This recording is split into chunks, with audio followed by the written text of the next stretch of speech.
കൊച്ചി തീരത്ത് അപകടത്തിൽപ്പെട്ട കപ്പലിൽ നിന്നും കൊല്ലം ജില്ലയുടെ വിവിധ തീരദേശ മേഖലകളിൽ വന്നടിഞ്ഞ കണ്ടെയ്നറുകൾ സുരക്ഷിതമായി നീക്കം ചെയ്യുന്ന പ്രവൃത്തി ആരംഭിച്ചു. ആലപ്പാട്, നീണ്ടകര, ശക്തികുളങ്ങര, കൊല്ലം വെസ്റ്റ്, ഇരവിപുരം, പരവൂർ വില്ലേജുകളുടെ പരിധിയിലായി 35 കണ്ടെയ്നറുകളാണ് വന്നടിഞ്ഞത്.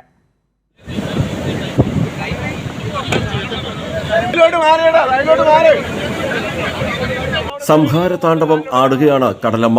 ഒപ്പം 50 കിലോമീറ്റർ വേഗതയിലെ കാറ്റും ശക്തമായ മഴയും രക്ഷാപ്രവർത്തനത്തിന് തടസ്സമാകുന്നുണ്ട്. 2 മണിക്കൂർ വേണ്ടി വന്നു പോളിമർ ഷീറ്റ് ഉൾപ്പെട്ട കണ്ടെയ്നർ കെട്ടിവരിച്ച് കൊല്ലം പോർട്ടിലെത്തിക്കാൻ.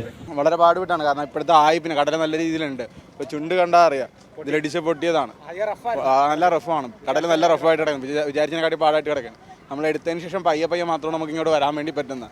നാളെ ഇനി നൈറ്റ് ആയതുകൊണ്ട് ഇനി എന്തായാലും എടുക്കാൻ പറ്റത്തില്ല. നാളെ രാവിലെ ഒന്ന് പോകണം. അപകടത്തിൽപ്പെട്ട കപ്പലിന്റെ ഉടമകളായ MSC കമ്പനി കണ്ടെയ്നറുകൾ നീക്കം ചെയ്യുന്നതിന് വാട്ടർ ലൈൻ എന്ന കമ്പനിക്ക് കരാർ നൽകി.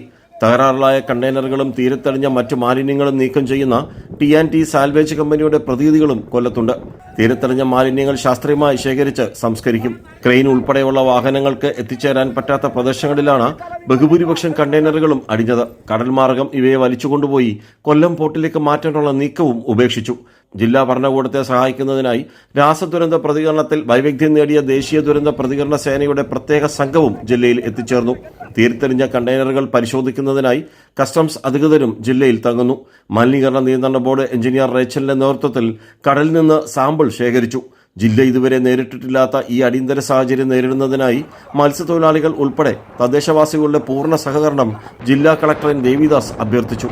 കേരളത്തിന് ഇതൊരു പുതിയ അനുഭവം. പല ദുരന്തങ്ങളെ നേരിട്ട കേരളം ഇതിനെയും അതിജീവിക്കും.